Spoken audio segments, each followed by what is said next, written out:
menjadi calon khotib di Karanggeneng ini, supaya menjadi ada regenerasinya, ya, ada regenerasinya. Nah, dari mahasiswa semuanya dan adik-adik Karang Turuna, nah, ada konsep rukun khutbah Jumat, ya, dalam hal ini yang ingin kita pelajari bersama di sini. Mohon maaf ini. Nah, ya. Nah, ini ada keterkaitan dengan mazhab, ya. Jadi untuk di Indonesia yang namanya sholat Jumat, termasuk sholat ibadah-ibadah yang lainnya, 5 waktu, termasuk, terima kasih Mbak, yang terkait dengan ibadah-ibadah sehari-hari, itu lebih banyak menganut mazhab dari Imam Syafi'i, ya, Ahlussunnah wal Jamaah, gitu ya. Nah, di sini Imam Syafi'i itu memiliki ketentuan di dalam mazhab ini, yaitu dengan beberapa poin yang perlu harus kita garis bawahi, yaitu ada 5 rukun. Nah, rukun ini adalah satu bentuk kewajiban, berarti kalau itu nggak dilaksanakan, khutbah Jumatnya batal. Nah, ini yang kita harus hati-hati di situ. Jadi kalau orang kultum habis subuh, habis zuhur atau apapun itu nggak ada batal-batalan. Tapi kalau sholat Jumat itu ada rangkaian yang satu bentuk tidak terpisahkan, yaitu khutbah. Khutbah Jumat itu hukumnya wajib didengarkan. Ya, sekalipun kita kalau dari jamaah sholat Jumat kadang tertidur, toh. Tapi itu kita dalam posisinya adalah wajib mendengarkan. Makanya tidak boleh jamaah itu melakukan aktivitas lain. Contohnya misalnya, kalau kita sedang mendengarkan khutbah Jumat, itu tidak boleh melakukan aktivitas lain kecuali mendengarkan, atau kalau mendengarkan tertidur malah nggak apa-apa. Kita membaca WA nggak boleh. Jadi kita rukun dari sebagai jamaah sholat Jumatnya tidak mendapatkan itu, ya. Termasuk mengingatkan seseorang, jangan rame ya, itu juga nggak bisa sampai sejauh itu. Jadi benar-benar harus diam. Kalau mengingatkan harus pakai kode, tidak boleh mengeluarkan suara. Itu bagian dari satu bentuk tata aturan, satu bentuk sholat Jumat, ya. Nah, makanya sholat Jumat itu sangat berbeda dengan sholat-sholat yang lainnya. Makanya kalau anak-anak pada ribut itu, ya, itu mengingatkannya jangan yang ingatkan ikut ribut. Jadi sama-sama batal nanti. Kalau anak kecil kan nggak tahu, yang ingatkan orang dewasa. Orang dewasa jadi batal. Makanya itu kita harus tahu itu. Nah, sebagai calon khotib, maka kita harus tahu persoalan rukun apa saja yang harus kita pegang. Nah, tadi sudah di-share sama Mas Habib materi yang satu selebaran, ya, selebaran tapi soft copy. Ya, nanti bisa untuk praktek, ya. Nah, yang pertama adalah kita perlu menyampaikan bacaan hamdalah. Ya, hamdalah itu adalah bagian awal saat membuka khutbah Jumat. Jadi yang pertama kita membaca salam. Salam itu bukan bagian dari rukun. Jadi misalnya Assalamualaikum warahmatullahi wabarakatuh, itu khutbah mau dimulai, itu khotib berdiri dengan menyampaikan salam. Setelah itu dia turun duduk, ya, azan. Yang terjadi kan azan. Jadi salam pertama itu sebagai pembuka untuk dimulainya waktu sholat dimulai. Nah, tetapi dia tidak dalam bentuk melanjutkan kalimat berikutnya, cuma salam aja. Makanya terus adzan. Ada hal yang lain di tempat lain ya, lain tempat itu ada yang adzannya 2 kali. Sebenarnya itu nggak ada masalah ya.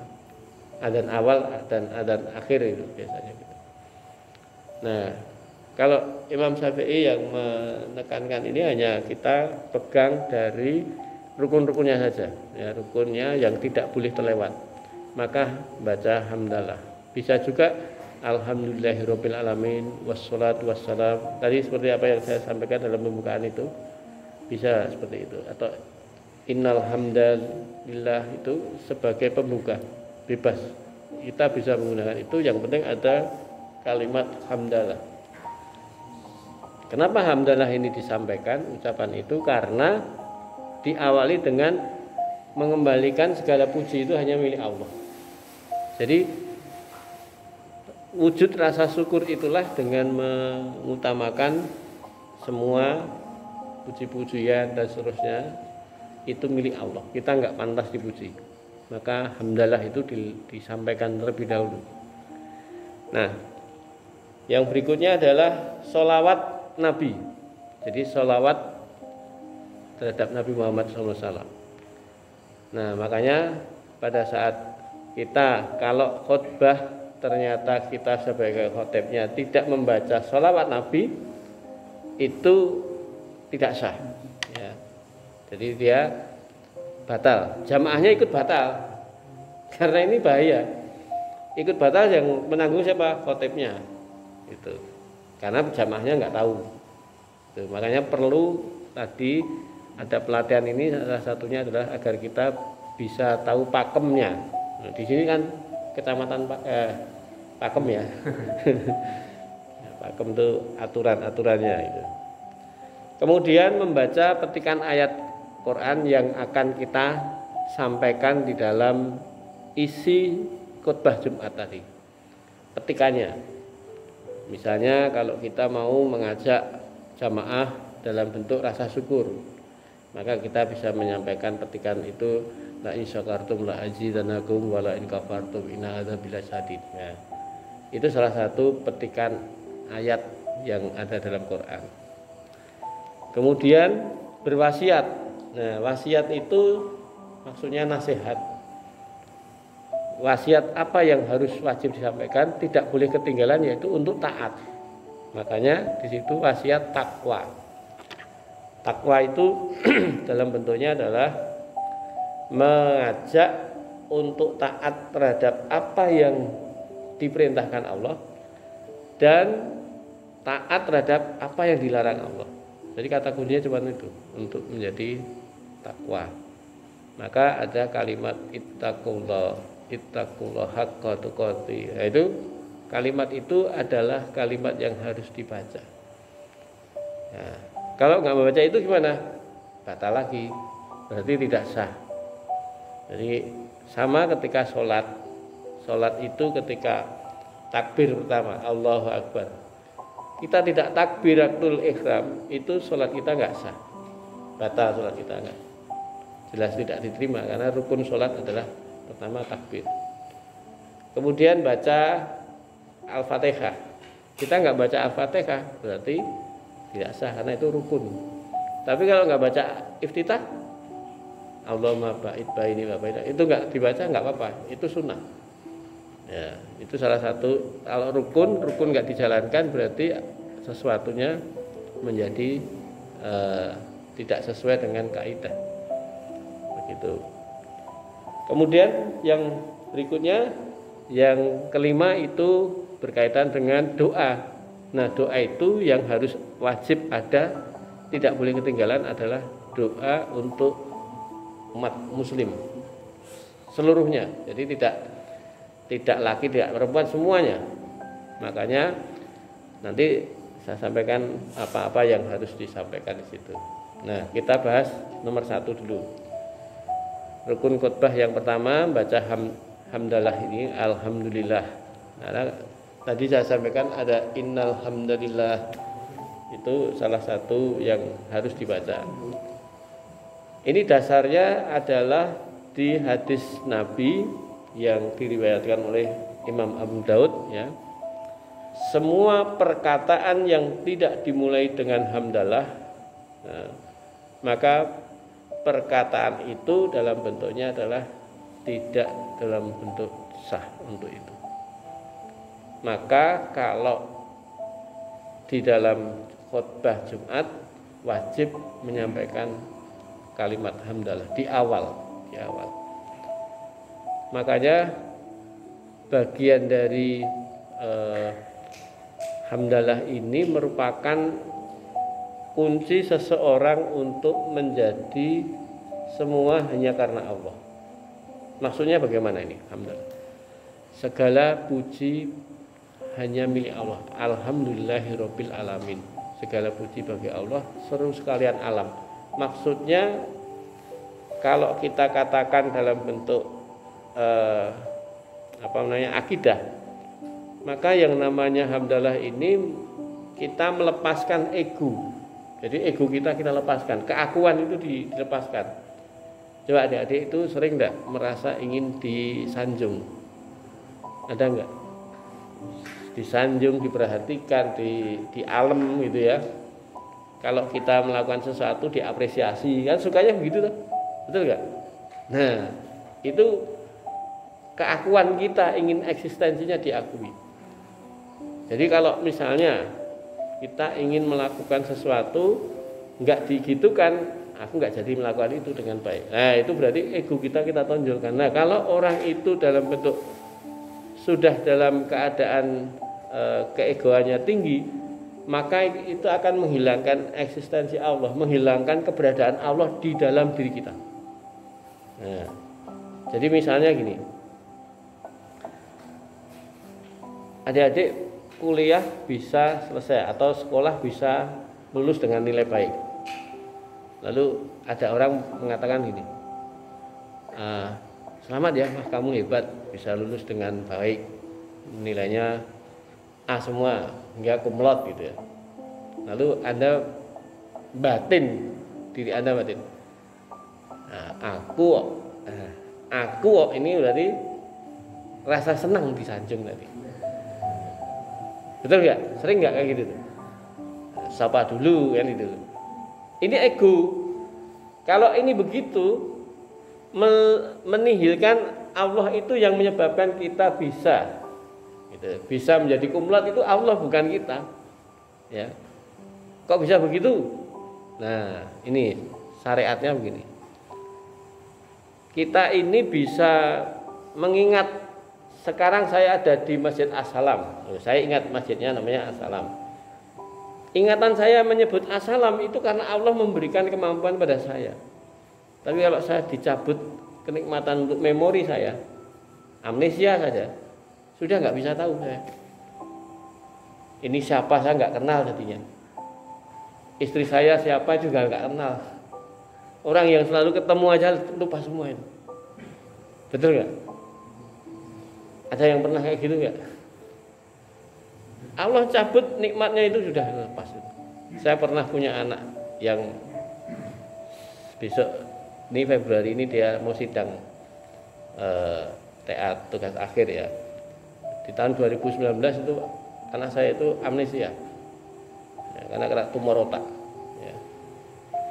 Itu amnesia, yang namanya anak sudah dewasa, sudah mahasiswa akhir semester untuk lulus, terpaksa harus cuti dan harus berjuang dari nol lagi, karena mau pakai benik ini aja nggak bisa, mengenal bapak ibunya aja nggak tahu. Cuma dicabut, harus belajar ngomong lagi, belajar toilet training itu ya, pipis itu gimana, cawe, sholat aja belajar dari nol lagi. Coba ya kan, kita ini ternyata lemah. Makanya hamdalah ini adalah kaitannya supaya kita tidak ada sebuah kesombongan. Paham ya? Jadi kenapa ini dijadikan acuan pertama? Karena seorang khotib ini akan memberikan wasiat, ajakan untuk taat pada Allah. Eksistensi Allah ini harus kita tegakkan, bahwa kita harus taat pada Allah. Nah, ketaatan pada Allah ini tidak boleh tidak harus diawali dengan menihilkan kita sebagai manusia, itu ego kita harus kita lepas. Makanya salah satunya kita alhamdulillah. Ya, segalanya alhamdulillah. Segala puji bagi Allah. Kalau kita dipuji orang, alhamdulillah. Sebetulnya mengatakan alhamdulillah itu adalah yang pantas dipuji itu Allah, bukan aku. Dia belum tahu aku tuh siapa. Aku tuh banyak dosanya, aku tuh banyak salahnya, aku tuh banyak kekurangannya. Cuma enggak ditambahkan oleh Allah ke depan dia. Makanya saya alhamdulillah, kan itu. Paham ya? Ini alhamdulillahirabbil alamin. Ini salah satunya untuk seperti itu. Maka sholat Jumat itu wajib untuk menyampaikan kalimat di awal itu. Kemudian yang berikutnya ini rukun khutbah Jumat yang kedua adalah bersolawat kepada Nabi. Nih di sini membaca solawat bisa dengan lafadz yang sangat sederhana. Nah, maksudnya Allahumma sholli ala Muhammad, cukup itu. Kan itu solawat. Allahumma sholli ala Muhammad. Tapi pertanyaannya, apakah hanya cukup itu saja? Kalau wajibnya sudah terpenuhi, tapi kita perlu yang berikutnya agar lebih menyempurnakan. Allahumma sholli ala Muhammad wa ala ali Muhammad kama sholaita ala Ibrahim wa ala ali Ibrahim innaka hamidum majid. Nah, itu lengkapnya. Ya. Tapi kalau pendek itu saja sudah cukup.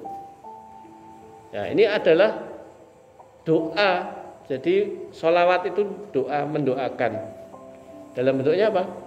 Ya Allah, limpahkanlah sholawat kepada Muhammad sebagai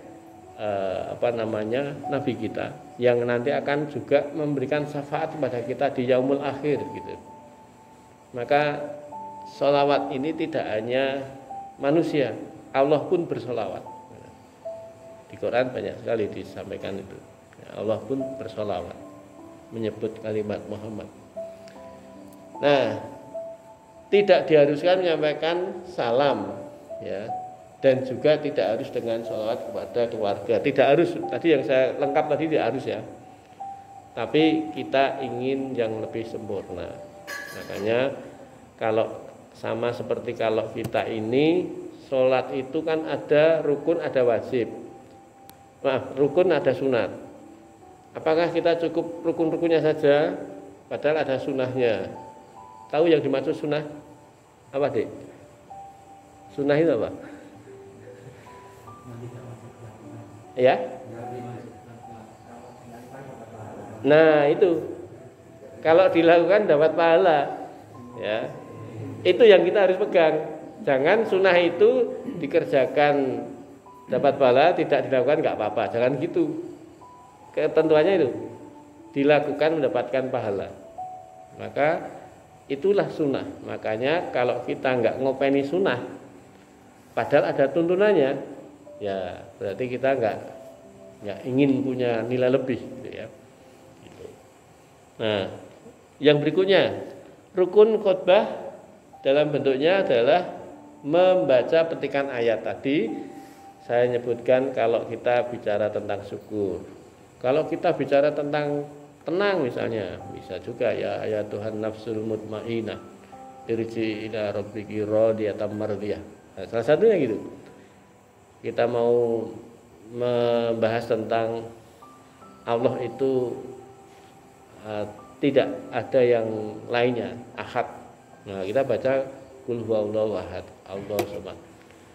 Sebelum membaca itu sebaiknya diawali dengan kata bismillah. Bismillahirrahmanirrahim. Nah, ya ayat Tuhan nafsul mutmainnah irji ila rabbiki radiyatan mardiyah fadkhuli fi ibadi. Nah, itu petikan ayat kita baca seperti itu. Pertanyaannya, kenapa harus menyampaikan petikan ayat, bukan hadis ya? Jadi yang wajib adalah ayat Qur'annya. Tapi nanti mau menyampaikan ada hadis boleh, tetapi yang wajib adalah ayat Qur'an harus disebut. Ya. Jadi kalau kita mau membahas tentang yang juga ada kaitannya dengan hadis, hadisnya disebut nggak apa-apa, tetapi jangan lupa ayat Qur'annya disebutkan. Nih, karena perintah rukunnya adalah petikan ayat Qur'an. Bisa juga mau menyebutkan petikan ayat Qur'an ambil dari Al-Fatihah. Bismillahirrahmanirrahim. Kenapa kok ayat yang kita baca basmalah? Kita mau membahas tentang nasihat mengenai segala sesuatu harus dimulai dengan niat kepada Allah, yaitu lewat bismillah. Nah, bisa aja petikan ayatnya cuma Bismillahirrahmanirrahim. Nah, setelah itu melanjutkan apa yang mau dipesankan di situ. Paham ya? Jadi yang paling pendek itu bismillah. Ada juga alhamdulillah, mau membahas tentang persoalan agar supaya kita menjadi orang yang penuh dengan keikhlasan lewat hamdalah tadi. Oke. Kenapa itu dibaca? Harus dibaca rukun dalam bentuk baca ayat Quran. Sholat Jumat adalah sholat di mana sholat itu menggantikan sholat zuhur. Sholat Jumat berapa rakaat? 2 rakaat. Sholat zuhur berapa? 4. Nah, 2 rakaat yang pertama untuk sholat Jumat, 2 rakaat yang dari sholat zuhur itu diganti dengan ayat Quran ini. Maka khotib membacakan ayat ini salah satunya untuk seperti itu. Ini menurut para ulama seperti itu, ya. Kenapa itu harus dibaca? Kok jadi itu jadi rukun itu ya. Nah, sekarang kalau ini tadi kaitannya dengan hadis yang untuk menegaskan tadi yang berkaitan dengan kenapa harus ayat. Lalu rukun yang keempat dalam bentuknya nasihat atau wasiat. Jadi nasihat ini dalam bentuknya untuk menasihatkan setiap orang yang hadir sholat Jumat untuk takwa. Sholat Jumat itu dilakukan seminggu sekali. Dalam bentuk seminggu sekali, orang itu harus diricas ulang dalam bentuk supaya takwa, ketaatan pada Allah. Nah, adik-adik semuanya, gini. Iblis itu makhluk yang tauhidnya luar biasa. Kita bisa kalah tauhidnya dengan iblis. Ya, tauhid tahu ya. Jadi iblis itu bukan orang iblis itu bukan makhluk yang dalam bentuknya tidak bertauhid, tidak. Jadi dia bukan ateis. Tetapi iblis itu dia kesalahannya cuma satu, yaitu dia tidak taat saja dalam bentuknya atas perintah Allah tadi. Ketidaktaatan. Kenapa begitu? Karena iblis itu yakin betul bahwa yang pantas disembah itu cuma Allah, kan itu. Bukan taat dalam bentuk tauhidnya itu. Lalu Allah perintahkan, "Hei iblis, kamu sujud pada Adam." Apa yang dilakukan iblis untuk membantah perintah itu tadi? Ya Allah, Engkau ciptakan si Adam itu dari tanah, sementara aku dari api. Aku kan lebih mulia dari dia. Itu kesombongannya dia. Jadi ketidaktaatannya atas perintah itu sebetulnya dia filosofinya adalah mosok aku kan nyembah si Adam. Nah, aku kan nyembah Allah, aku lakukan itu. Nah, tapi Allah itu perintahkan kamu tolong sujud pada Adam. Merasa tersinggung dia. Karena dia lebih senior, ya. Makhluk yang lebih senior. Karena sebelum kita itu adalah iblis dan malaikat. Nah, jadi kesombongan itu makanya tadi muncul di kalimat awal pembuka kita harus hamdalah itu adalah supaya kita tidak sombong keakuan kita. Kalau sudah keakuan itu wujud untuk membangkang gampang sekali. Sehingga kalau kita itu menjadi pengikut iblis itu salah satunya adalah tidak taat itu. Tidak taatnya karena apa? Sombong. Makanya 2 hal ini.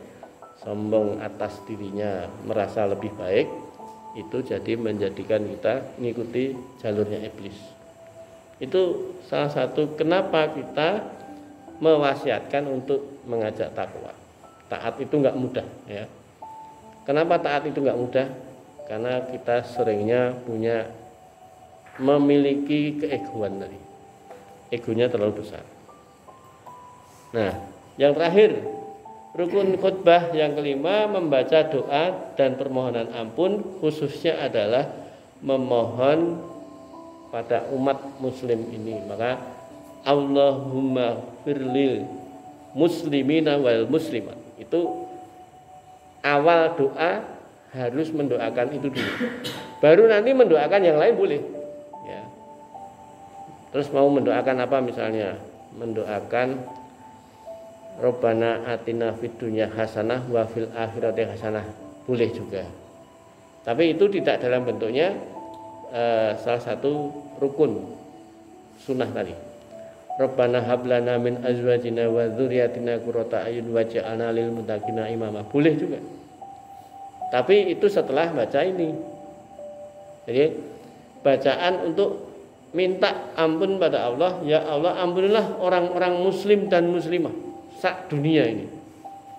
Jadi setiap Jumat kita itu harus berdoa, mendoakan bukan hanya kita, tetapi mendoakan seluruh manusia muslim dan muslimah. Nah, itu satu bentuk rukun-rukunnya. Jadi nanti variasinya salah satunya sudah saya sampaikan dalam bentuk itu di selebaran itu. Ini salah satu contohnya. Ini saya buat tulisan bahasa Indonesia kalimat latinnya supaya mudah. Ya. Ini kalimat yang bisa kita baca, innal hamdalillah nahmaduhu. Ini terus dibaca selesai, baru membaca sholawat.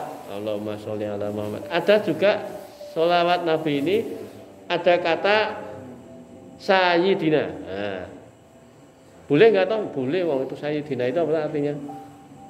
Tahu? Ya? Sayyidina itu maknanya yang mulia. Nah, jadi kalau menyebut sayyidina itu maksudnya yang mulia. Ya, jadi penghormatan aja. Kalau mau nggak pakai juga nggak apa-apa. Allahumma sholli ala Muhammad. Tidak ada sayyidina, nggak ada. Boleh aja. Nggak perlu dipertentangkan itu. Tapi esensinya kena. Nah, kemudian ini mengajak takwa. Ini sebetulnya petikan surat Quran ya, ayat Quran. Ya ayyuhalladzina amanu ittaqullaha haqqa tuqatih. Itu wajib dibaca. Ini untuk takwa yang sebenar-benarnya takwa, karena ada takwa yang etok-etok gitu ya. Etok itu pura-pura. Nah, setelah itu kita baca mau mengakhiri khutbah yang pertama ini. Barakallahu.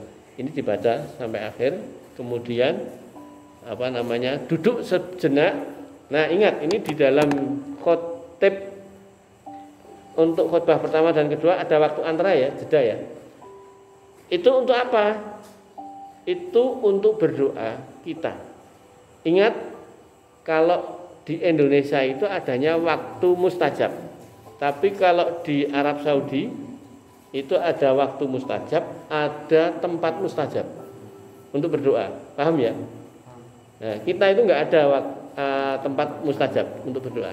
Semua tempat sama. Tapi kalau kita di Masjidil Haram, kita di Raudhah, di Hijrul Ismail, itu tempat-tempat mustajab.